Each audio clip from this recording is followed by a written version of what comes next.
Thanks so much for joining us. I'm Lorelei Shamayo. We're MeWe Metaphysical and Wellness Fairs for energizing body, mind, heart, and soul. We have events throughout the Northwest. We're in Seattle, Portland, Salem, and Eugene. And we also have events online. We've had many more events online these days. We interview our practitioners and vendors so you get a chance to know who we are before you meet us at an event. I'm here today interviewing Heidi Connolly. Heidi, it's lovely to be with you. Thank you. It's lovely to be here. So what is it that you do? What do you offer at our events? I offer a lot of different kinds of services. They're based on coaching high sensitive individuals. So my knowledge, my journey was discovering how much of a high sensitive I was and how to use my gifts to connect with the spirit world and help other people like myself. So my journey really started when my husband Randy died about 7 years ago.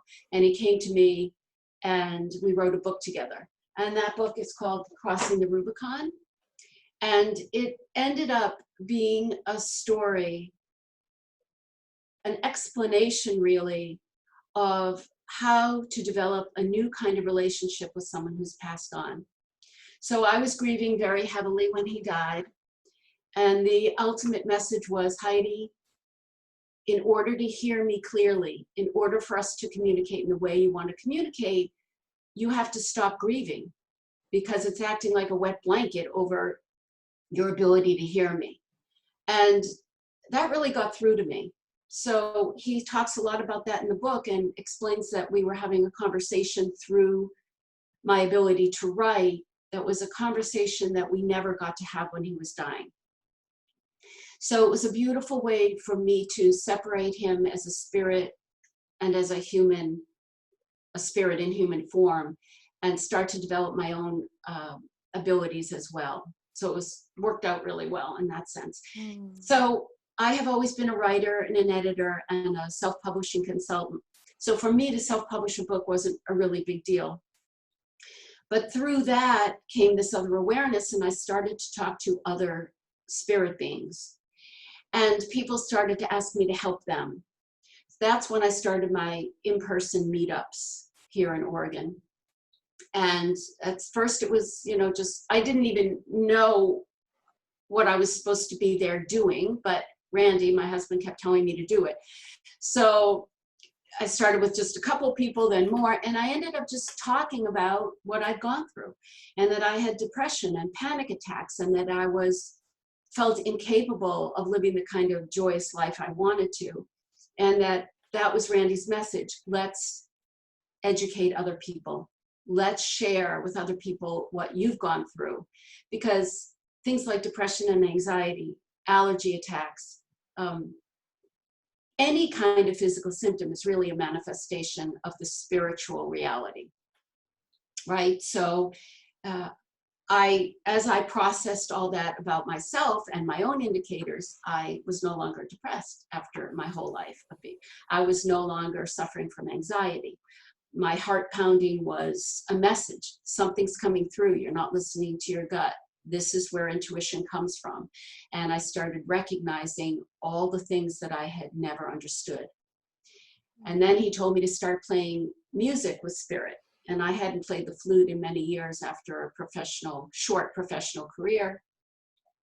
So I bought a new flute and I started playing music. And now I do improvisationally guided flute music, which is embedded with energies to align us and bypass the natural human resistance so that the music flows into you easily.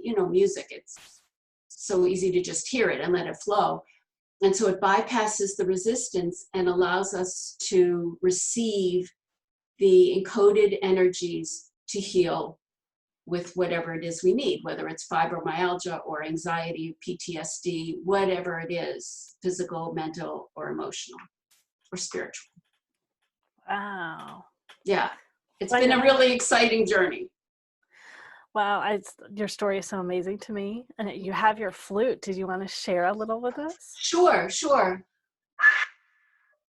What happens is that I do custom recordings. So I work with other people's spirit teams and my own to record everything I do is processed with pure loving intention in the best interest of all concerned. So that includes the human, source energy, the angelic realm, and the spirit world.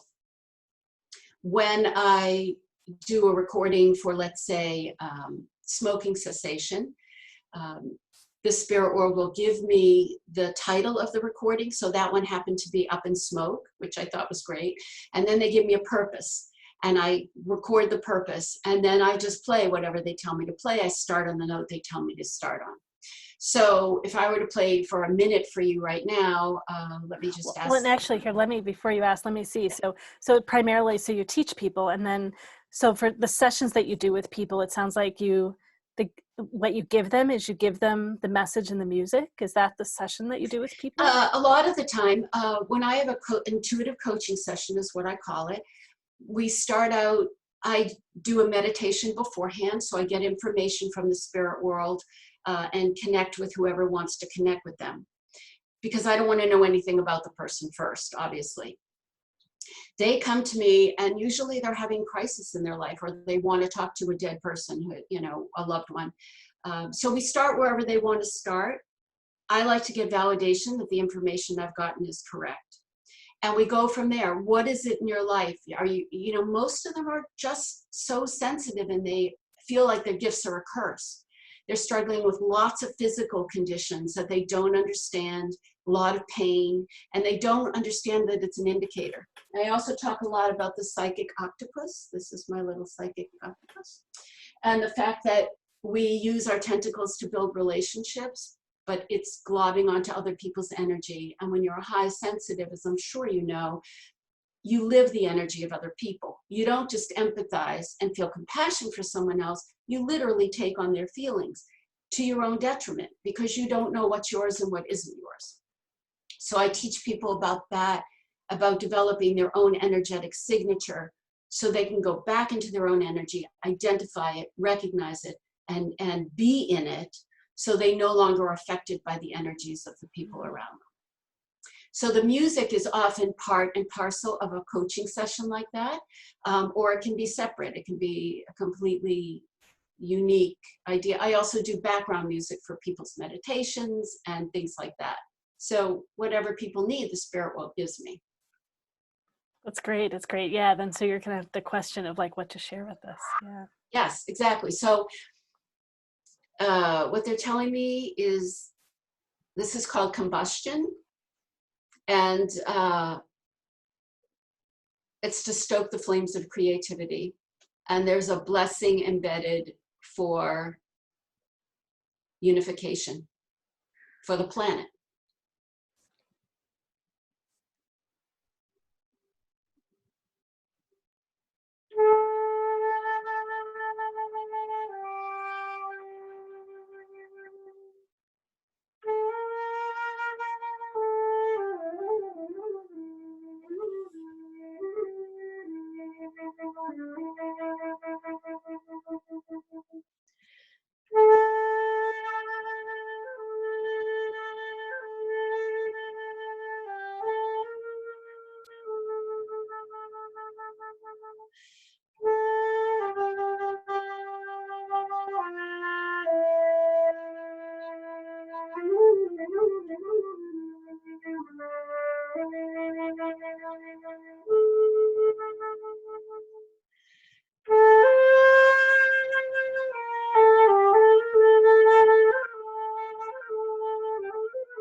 Complete.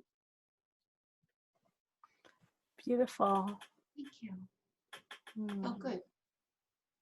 I mean, it's really interesting, Lorelei, to not know what's going to come out, and to not, I want to start on this note. No, start on this note. Go here. If a note cracks, I mean, I don't, you know, if you overblow a note,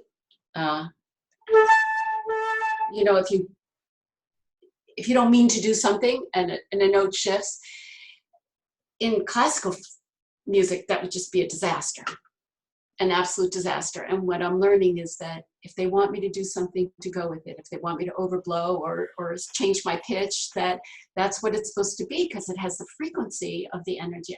Randy used to call himself a frequency farmer. And I just love that, because that's really what you're doing. You're sowing the seeds, you're planting the seeds, you're energetically sowing them, giving them light and love and water, and you see what happens. You would never know what a plant's going to look like. You just never know, right? It might come out to the plant in function. It might be a spider plant, but you'll have no idea what it will look like. And that's kind of the way I feel about the music. Mm. Yeah. So recently he told me to make these t-shirts, Vacationing Angel t-shirts, which I think are really wonderful. They are all say, I am a vacationing angel. And we are, that's what he taught me. We're all vacationing angels. That means we're extensions of spirit in human form. We've chosen to come down here to live a life of joy. And that it's up to us how we choose to do that. So we have free will, and it's not written in stone, but we've agreed to the contract. And so we get to use all our senses to be here. And we can't do that when we are an etheric spirit. So this is the beauty of being a vacationing angel, which is why my website is called vacationingangel.com. That's great. Yeah, so people now know how to find you. So that's lovely. They do, vacationingangel.com. Yep. Great. I look forward to having you at our events, to having more and more people experience your work. Thank you so much. Thank you. Thank you. Blessings, Lorelei. Thank you. So those of you listening and watching, you can find out more about us and our events at MeWeFairs.com. That's MEWEFAIRS.com. Thank you.